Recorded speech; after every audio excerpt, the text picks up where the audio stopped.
Olá a todos, sejam bem-vindos a mais um episódio da Visão de Jogo. Hoje trago o Diogo Runa, observador de apenas 17 anos, e inclusive já tem experiências na área também do treino. Diogo, muito boa tarde, é um prazer ter-te aqui comigo. Boa tarde, antes de mais eu queria também agradecer este convite, estes momentos que acabam por ser momentos de partilha.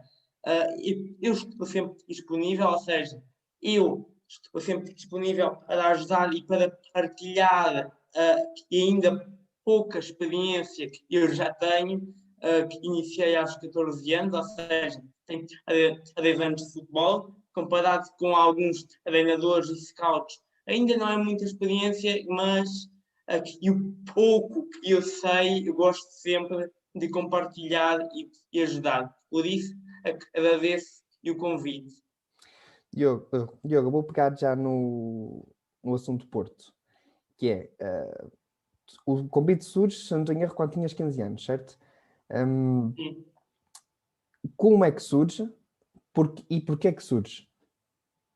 É assim, eu antes do Porto eu já tinha e estava ligado ao treino e também já tinha passado pelo scouting, ou seja, já tinha feito scouting para o Sintarense e estava também a colaborar com a ProScout.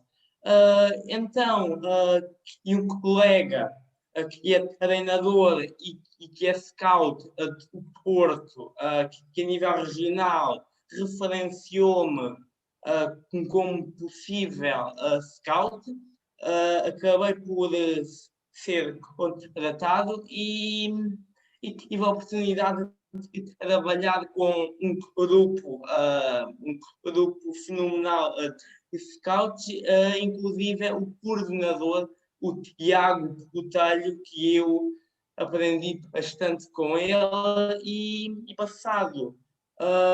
E eu fui convidado, salvo erro, em maio de 2020, ou um bocadinho antes, e em novembro, antes de fazer os 17 anos, ele passou-me para subcoordenador do Scouting Regional, ou seja, fiquei mais responsável também pela parte das observações dos jogadores, referenciar jogadores, recrutar scouts a nível regional para o Porto e acabou por me dar uma experiência muito mais alargada, não apenas na observação, mas também em outros tipos de soft skills que são fundamentais para qualquer pessoa no mundo do futebol.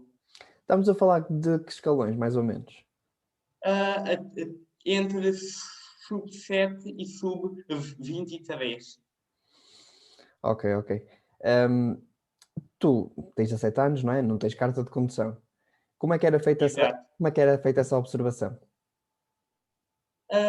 No Porto, eu visto também quando eu iniciei, era já uma transição para a época de Covid, ou seja, eu maioritariamente os jogos que nós observávamos era por uma plataforma que passava os jogos. No entanto, também a região onde eu estou, ou seja, Beja, permite, há 3 clubes dentro da cidade e eu acabava por ver esses jogos ao vivo.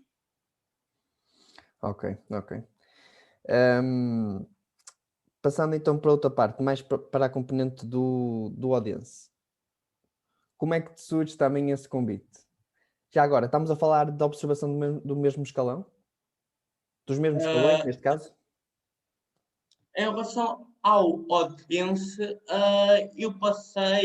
eu atualmente apenas observo jogadores para a equipa principal, ou seja, deixei de trabalhar para a parte mais de formação e estou exclusivamente para a equipa profissional.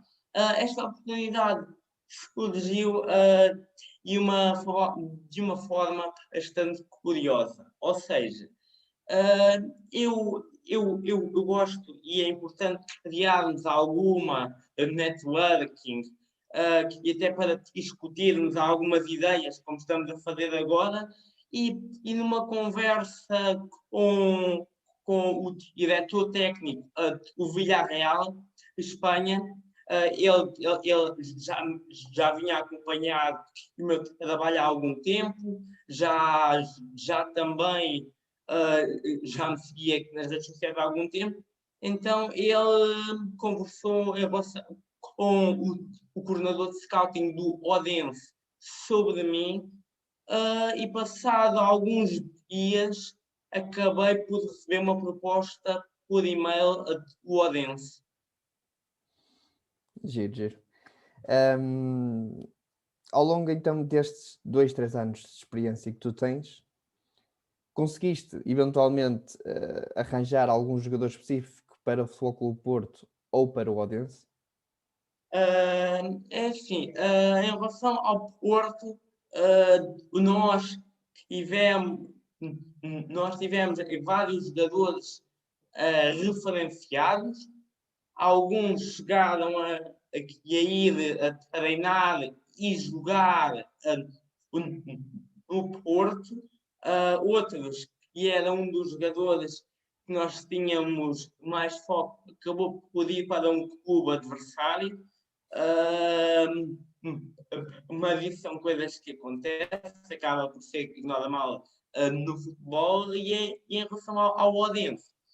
Eu estou há relativamente pouco tempo, ou seja, há 4, 5 meses no Odense, e o meu trabalho tem sido muito a referenciação de jogadores, também a observação de jogadores que já estavam referenciados pelo clube. Ou seja, eu ainda não apanhei nenhuma janela de transferências no Odense, eu vou apanhar agora o verão.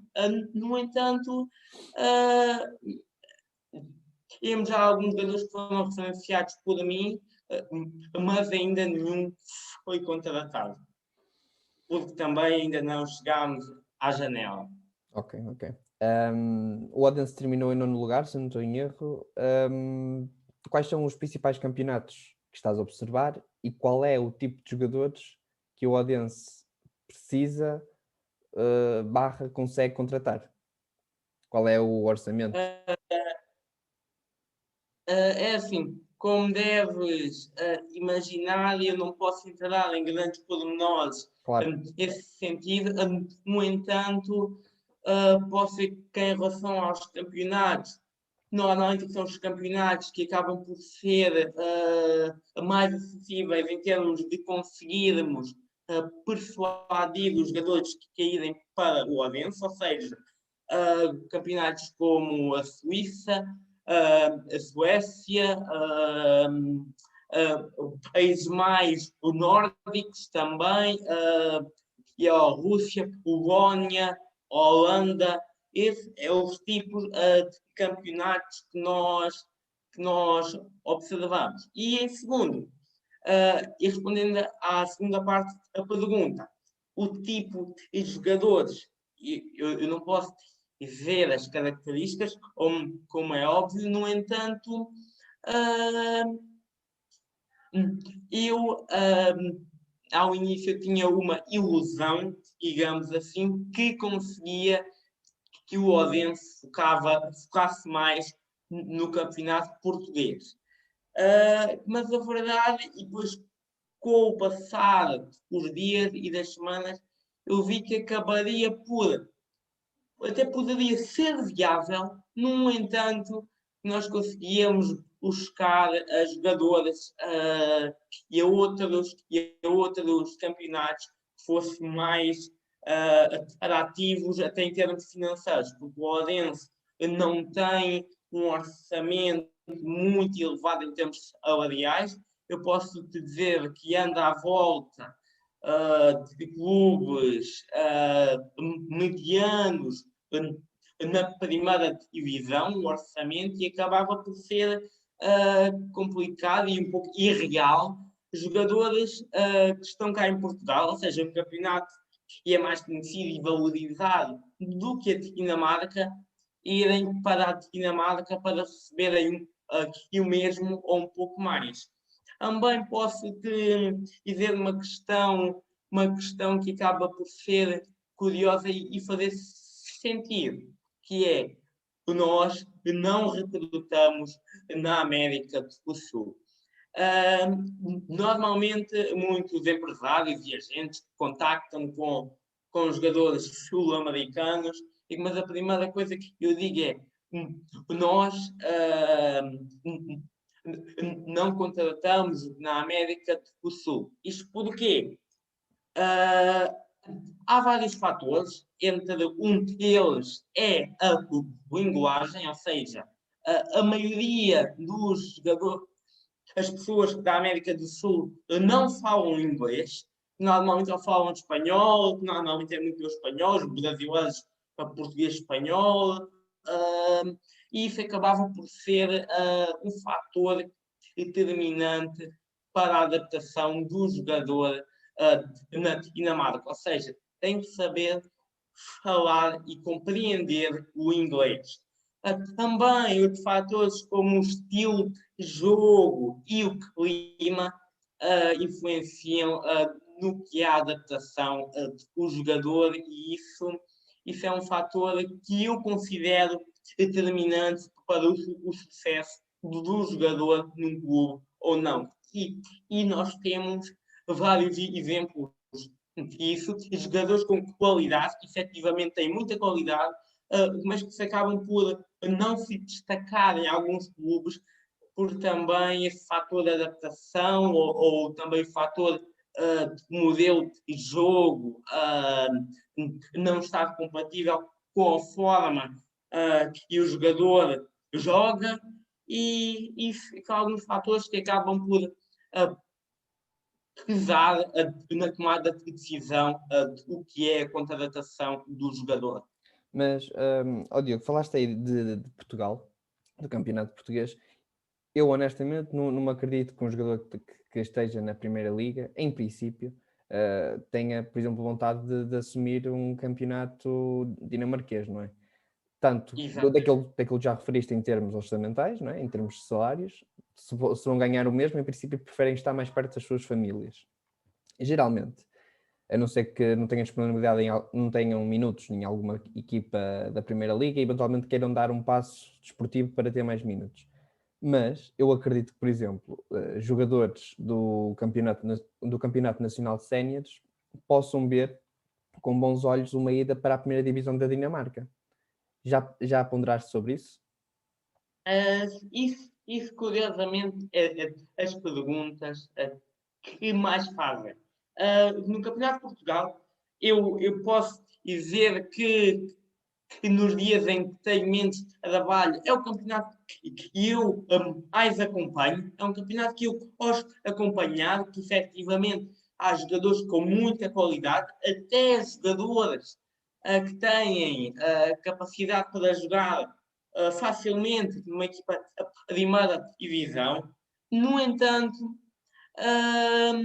acabamos por falar também, não apenas em mim, porque eu não tomo as decisões, mas imaginemos o seguinte: um clube, a primeira divisão dinamarquesa, o Odense, neste caso, eu já cheguei a propor um jogador que está no Campeonato de Portugal e que tem e que já foi internacional jovem de Portugal, e a resposta que me deram foi jogadores da terceira divisão portuguesa, nós é que não conhecemos bem a qualidade do jogador e por isso nós temos algumas dúvidas porque está numa divisão inferior em Portugal. Ou seja, é que eu quero chegar com isto. Nós, cá em Portugal, é que sabemos efetivamente que esse jogador tem qualidade. Eu, enquanto scout, faço faço relatório, óbvio, até faço alguns recortes de vídeo, porque eu também gosto para fortalecer a análise, juntamente com o relatório, vai alguns momentos do jogador, quer sejam bons, quer sejam os que não sejam tão bons e que nós possamos treinar e potenciar esse jogador no terreno, mas ao ser a terceira divisão, o diretor desportivo, treinador, presidente, coordenador de scouting, ficaram um pouco de pé atrás. Ou seja, o que é que está um jogador essa qualidade a fazer de uma terceira divisão? Por algum motivo é. E isso acaba por dificultar um pouco o que é o processo de captação em divisões inferiores. Mas não podes utilizar exemplos de jogadores que, por exemplo, subiram até diretamente do Campeonato Nacional de Séniores para a Primeira Liga e conseguiram dar ótimos passos, nomeadamente o caso que mais se fala, se calhar o Zaidu, depois tens o Beto do Portimonense. É, claro. Tens sempre esses casos que podes enumerar e que estão em clubes de topo, não é? O Portimonense não é um clube de topo, não é? Mas o Beto eventualmente irá dar o salto. Exatamente, sim. Mas isso acho que parte um pouco a mentalidade de cada clube e também as pessoas que estão à frente dos clubes. E eu, enquanto scout, apenas tenho que respeitar essa decisão, porque eu sou apenas um scout, ou seja, quem realmente toma as decisões, as contratações, são eles. Eu apenas observo e referencio os jogadores. Claro. Por exemplo, só para dar um contexto também daquilo que estás a dizer, deve haver clubes que aceitam um defesa central com 1,80 m e há clubes que dizem não, nós queremos 1,85 ou 1,90 para cima, por exemplo. Não sei se é o exemplo do Odense ou não, mas é apenas um exemplo. Exato, sim. E a mesma coisa com os guarda-redes, mas isso já é uma particularidade mais, é mais específico. Relativamente então ao facto de seres treinador, eu tenho aqui algumas perguntas para ti. Por exemplo, tu com 17 anos tens curso de treinador? Não tens, não é possível, não é? É assim, por acaso, isso é um aspecto engraçado, ou seja, eu, eu inscrevi-me, a minha associação, para um curso, UFAC, aceitaram a minha inscrição, mas depois perceberam que o regulamento tinha sido alterado, ou seja, antes podíamos começar o curso aos 17 anos, porque íamos acabar o curso com os 18, mas agora acabaram por mudar os regulamentos e apenas pode-se começar aos 18 anos. Ou seja, eu ao início, quando ouvi ponderei algumas coisas na minha carreira, ou seja, a passar apenas para scout, mas eu comecei a investir ainda mais em formações e em cursos, as diversas áreas, para estar sempre em constante aprendizagem, não apenas no treino, não apenas no scouting, mas também porque eu acredito que um treinador, para ser bom, tem que ter uma noção e também conhecimentos de todas as áreas que até podem não estar ligadas diretamente ao treino. Exatamente, com a função do scout. Eu acredito que um bom scout, se calhar, necessitaria tirar o primeiro curso de treinador de futebol, para ter uma noção. Em dúvida. E também, para mim, todo treinador é scout, todo treinador é analista. Isto porquê? Os treinadores, eles conhecem um jogador, eles observam um jogador. Ao observarem um jogador, já estão a fazer scouting. E também, quando acabam por analisar o jogo da própria equipa ou analisar os adversários, eles já estão a fazer um papel mais de analista, ou seja, um treinador, não apenas treinador, dentro do treinador existe, acaba por fazer várias funções e acumula várias funções. Claro que sim, nomeadamente um gestor de recursos humanos, que hoje em dia é importantíssimo. Cuidado, ligaste o microfone, Diogo. Exatamente, sem dúvida. E também acabou por ser isso que o Porto meteu. Ou seja, ele também, ao estar responsável pela parte do recrutamento de scouts, acabei por melhorar uma dessas minhas soft skills. Ou seja, a gestão de recursos humanos e também agora, num projeto que estou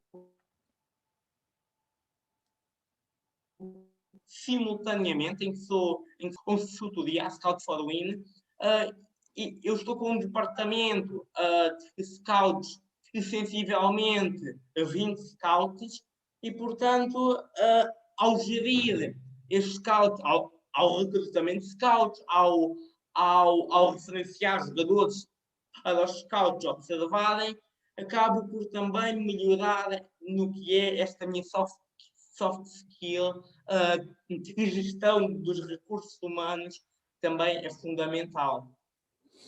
Muito bem, Diogo, muito bem. Sabes que eu acho um bocado frustrante, por exemplo, eu se fosse a tua idade, eu na tua idade não tinha noção do que queria fazer ao certo, mas se eu na tua idade soubesse aquilo que queria fazer e me dissessem que eu não poderia fazer um curso por causa da minha idade, eu sentia-me no mínimo frustrado. Porque quando tu andas na escola e por exemplo, se fores mais inteligente que os outros alunos, que seja, podes avançar um ano e entrar na faculdade até com os seus 16, 17, não é? O 17 é o mais normal, mas inclusive podes entrar com 16. Tu vês-te privado de tirar um curso por ainda não teres 18 anos. Estou-te a restringir a tua atividade por seres mais novo do que o normal. Basicamente é isso.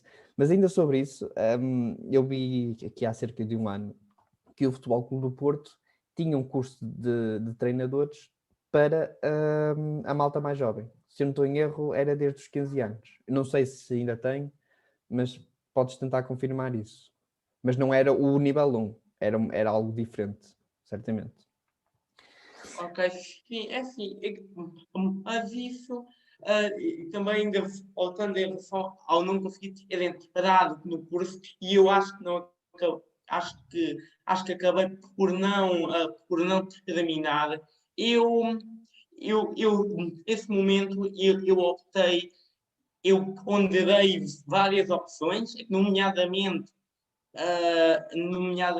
apenas ser scout, mas quase que queria fazer nível 1, porque eu senti que essa decisão ia atrasar um pouco o que são as minhas ambições.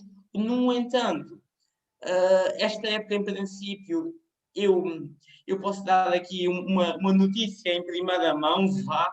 Eu estou a acabar contrato com o Odense e eu não vou renovar com o Odense, porque já me surgiram propostas mais altas em termos de scouting. No entanto, a minha ambição é mesmo voltar ao treino, ou seja, ao treino de uma forma mais profissional, num campeonato profissional, enquanto adjunto ou analista. E também neste momento em que tive enquanto scouting, eu estive a fazer muitas formações do scouting, como é óbvio, mas também em relação ao treino, ou seja, para conseguir evoluir sempre mais, e acho que é isto que me acaba por me motivar, ou seja, eu quero estar sempre em constante aprendizagem, em constante evolução, e por isso, em relação ao curso de treinador, eu ainda sou bastante jovem, ainda tenho algum tempo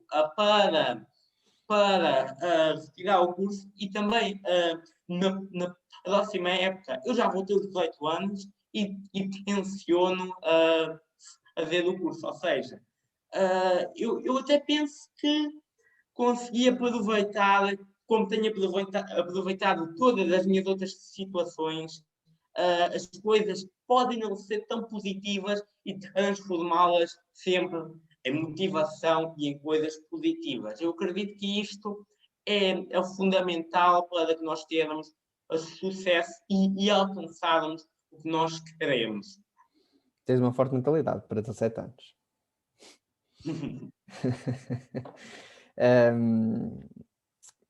Eu partilho um bocado da tua opinião, do estar sempre em constante aprendizagem e estar sempre a procurar saber mais coisas. Eu sou um bocado dessa metodologia. Mas eu não aprendi isso com 17 anos. Eu aprendi isto há cerca de 2 anos. Ou seja, eu tenho 23, com 21, 22 surgiu-me o bichinho. Inclusive, quis tirar o curso de futebol.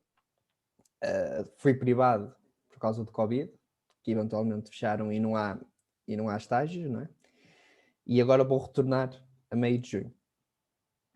Portanto, neste aspecto, estou mais ou menos como tu. Passando então um bocado para a parte do treino. Já foste treinador adjunto, certo? Quais é que foram as tuas principais funções enquanto treinador adjunto? Isso no escalão sénior. Sim. Ok. Portanto, eu cheguei ao escalão sénior enquanto adjunto com apenas 15 anos. Ao início foi um choque, nas primeiras semanas, um choque brutal, porque eu era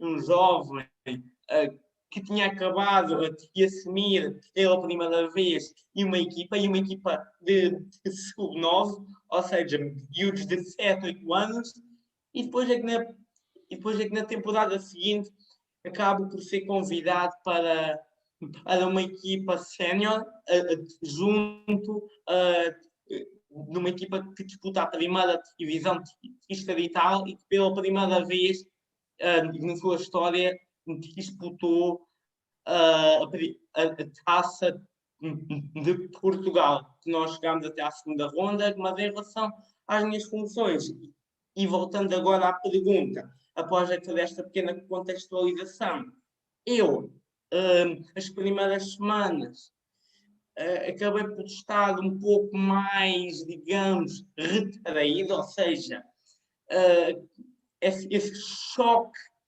entre realidades acabou por, na primeira semana, segunda semana, eu ficar mais que na parte apenas de estar a observar e ver o treino, mas depois eu fui-me ambientando também com a ajuda dos treinadores que eu tive muito, porque aprendi muito. O António Caladolha e o José Amador, eu acabei por ficar muito mais integrado no que é a equipa técnica, ou seja, ainda não tinha acabado a época, eu já tinha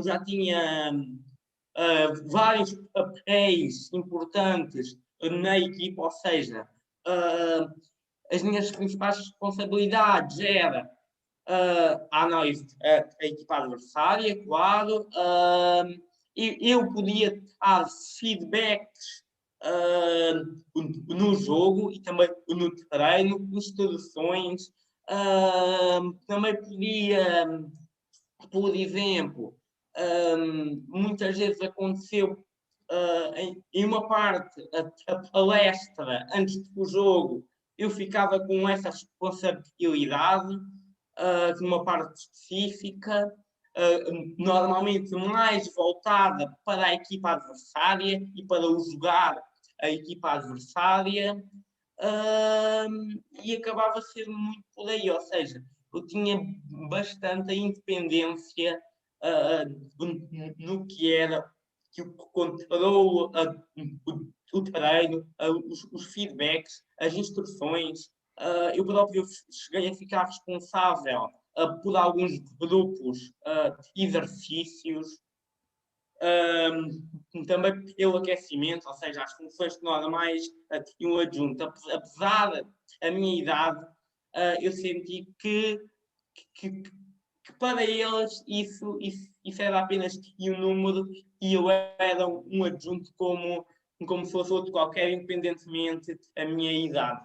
Havia respeito, Diogo? Os jogadores respeitavam-te de igual forma? Não olhavam para ti com maus olhos, tipo, olha-me este miúdo aqui, tem 15 a 6 anos e está-me a treinar? Sentiste alguma dificuldade aí? Ao início, sim. E depois com o desenrolar a temporada, consegui ganhar o respeito e também ter a capacidade de convencer os jogadores, porque eu acredito que o convencimento, ou seja, conseguirmos convencer os nossos jogadores é uma das bases do balneário e é fundamental que os jogadores acreditem nas nossas competências e também que acreditem que as nossas ideias e as nossas metodologias são as mais corretas. Ou seja, com o desenrolar da temporada, eu fui ganhando essa confiança com os jogadores confiavam no que eu dizia, até chegou um ponto que eu respeitavam e faziam todas as instruções e eu dizia, ou seja, eles percebiam que o que eu estava a dizer era para o bem, digamos assim, a equipa e faziam-no corretamente e acabou por dar alguns resultados. No entanto, como é claro também, também no meio da época houve um ou dois atritos com um jogador, neste caso só foi um jogador, mas isso acho que são as coisas, digamos, normais do futebol e que fazem parte do que é o nosso processo evolutivo. E estamos a falar de um contexto que não era propriamente de alto nível, não é? Estamos a falar de um contexto em que o profissionalismo Amador. não é, exatamente, não é propriamente o maior, vamos dizer assim. Só que também para entender um bocado do que são as tuas ideias. Como é que tu vês, ou melhor, qual é o futebol que mais te agrada observar? Desculpa, não percebi a pergunta. Podes repetir, faz Claro, favor? claro, força. Qual é o futebol que mais te agrada ver? Por exemplo, pegas num clube e tu dizes, eu gostava de jogar assim. Claro que todos os treinadores são diferentes, todos temos ideias diferentes e até podemos eventualmente pegar em ideias dali e da colar, mas se escolhesse um jogo, qual era esse jogo? É assim, isso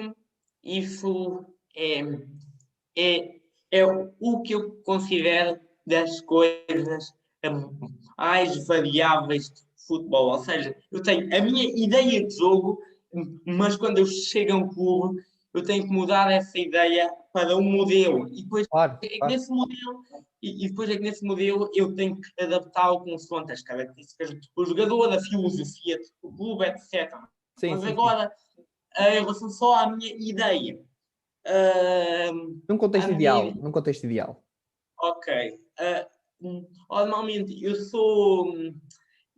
eu gosto que as minhas equipas tenham uma projeção mais ofensiva, no entanto, seja uma equipa de posse de bola. Ou seja, eu normalmente, num contexto ideal, eu sou um treinador que gosta de ter uma equipa que normalmente em 4-3-3, sistema base. No entanto, muitas vezes passar para 3-4-3 no processo ofensivo, ou seja, ou fica o número 6 entre os defesas centrais e os laterais sobem, ou fica um lateral e o outro vai, e também e o médio defensivo também se envolve no processo de construção. Ou seja, Seja, eu também faz a tua construção sempre com tenho 3? ideias.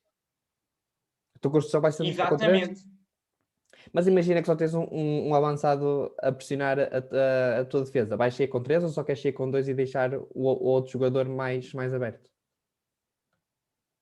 Isso são aquelas variáveis, o jogo consoante o tipo de adversário, o tipo de pressão, o adversário, qual é a equipa, qual é o contexto em que estou, ou seja, isso é tudo bastante variável e que Claro. assim eu não consigo dar uma resposta. Eu fazia assim, depende de tudo o que é o contexto. Verdade, sim. Também em relação aos esquemas táticos, ou seja, às bolas paradas, eu também tenho algumas ideias que são muito próprias de mim, que também são de mim, mas que eu absorvi alguma experiência que eu tive e de algumas trocas de ideias que eu tive com treinadores. Por exemplo, e ainda ontem, na final da Liga Europa, nós vimos que o Solskjaer, o treinador do Manchester United, o River, colocou a barreira e a linha defensiva à frente da grande área, ou seja, estavam uns 5 ou 6 metros à frente da grande área. E eu agora pergunto-me, porquê? Eu, sinceramente, eu não vejo muitas vantagens no porquê de fazer isso. Isto porquê? Porque deixa-nos mais aos adversários mais espaço para atacarem, espaço nas costas dos defesas e também a linha defensiva e acaba por ficar um buraco muito grande o que é o espaço entre o guarda-redes e a linha defensiva. Ou seja, eu muitas vezes, quando são os livres, claro que isto depende muito de onde sejam os livres, no entanto, eu normalmente posiciono a minha linha defensiva ou na linha da grande área ou na linha de penalti. Em relação aos cantos defensivos, eu também tenho uma ideia muito própria, que também adaptei o que são as minhas conversas com treinadores, a troca de ideias e também a minha própria ideia. Ou seja, isto que eu vou dizer apenas se pode realizar e se pode fazer em apenas alguns contextos. Ou seja, o que eu estou a dizer é que não vai ser garantido que eu faça em todas as equipas. Apenas nos contextos em que eu acredito que seja favorável. Tanto enquanto equipa, tanto enquanto campeonato, tanto enquanto características dos jogadores. Ou seja, eu, na minha ideia, no modelo ideal, tenho nos esquemas táticos, ou seja, o campo defensivo, normalmente é que nós vemos que os treinadores apenas deixam um ou dois jogadores para um possível contra-ataque. Que no meu ideal são 3. Isto porquê? Que obriga-nos já que pelo menos 4 ou até 5 em alguns casos, ou também pode ser 3, é tudo variável, mas imaginemos que ficam 4 jogadores. 4 jogadores. Já tem 4 jogadores, o guarda-redes 5, ou que vai bater 6. Ou seja, apenas tem 5 jogadores disponíveis para ataque. Mas agora, normalmente, um dos jogadores fica sempre que há entrada à área. Ou seja, 4 jogadores à área contra 6 jogadores mais ou menos.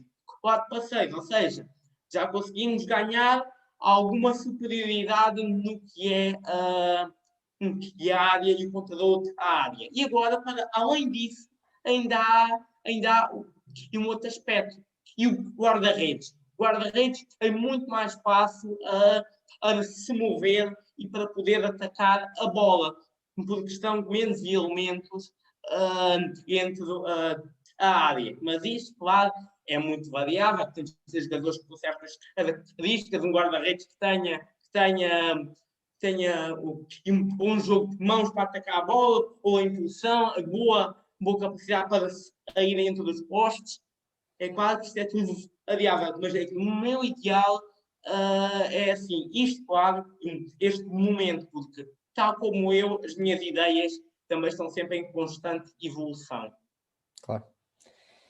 E estamos a partir do pressuposto que a equipa vai deixar os jogadores para trás para defender os teus jogadores. Mas eu acredito também nessa ideia. Estamos a pressupor que a equipa tem tendências que vai tentar cobrir um potencial contra-ataque. É isso. Exato. Mas a minha pergunta, ou melhor, vou reformular. No contexto ideal, se fosse possível, qual era o treinador com que gostavas de ser adjunto? Uma bela pergunta. É assim. Com quem é que tu achas que ias aprender mais? É assim, eu confesso que sou super fã do que é o Klopp, do que é até e o Mourinho, apesar de não estar atualmente com os melhores resultados. No entanto, eu acredito que o treinador que mais me poderia ajudar em termos de conhecimentos era que o Guardiola. Vamos então àquela secção em que escolhes uma coisa ou outra? Força? Ok. Vamos lá então. Hoje tinha aqui algumas perguntas um bocado básicas e polémicas, vamos dizer assim. Messi ou Ronaldo? Messi. Mbappé ou Haaland? Mbappé. Mourinho ou Guardiola? Guardiola. Premier League ou Bundesliga? Bundesliga. Qual a melhor formação? Porto, Benfica ou Sporting? A formação em termos de plantel. Estamos a falar de qual é que forma melhores jogadores. Ok. Formação de jogadores, ok. Sim. Sporting. Ser scout ou treinador? Treinador. 3-4-3 ou 4-3-3? 4-3-3. Pressão alta, média ou baixa? Pressão alta. Em caso de pressão alta, já respondeste aqui, bater na frente ou arriscar e sair a jogar? Eu já sei que depende. Exato. Mas se eu tiver a escolher, que eu tenho de escolher, porque isto até pode parecer que está um pouco nos manuais, mas isto é variável, sem dúvida, e é sair a jogar. Tentar sair a jogar. Exatamente. Pronto, Diogo, para acabar, a última pergunta mesmo. Qual é a tua visão do jogo? O que eu quero dizer com isto é, como é que tu vês o futebol? Como vejo, em que sentido? É isso. Diz-nos tu. Como é que tu Ok. vês? Para mim, o futebol é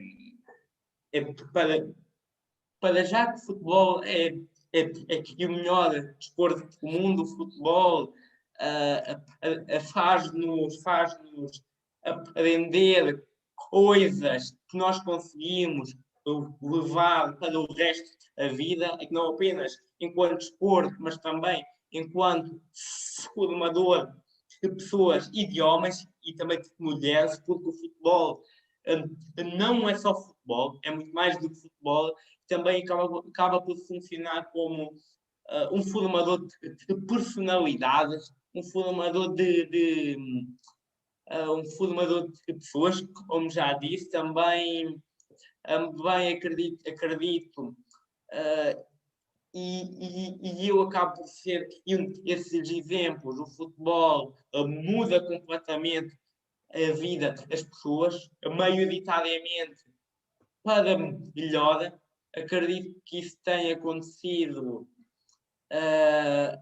que a todos os intervenientes, diretos ou indiretos, do jogo. Diogo, muito obrigado. Obrigado eu pelo convite.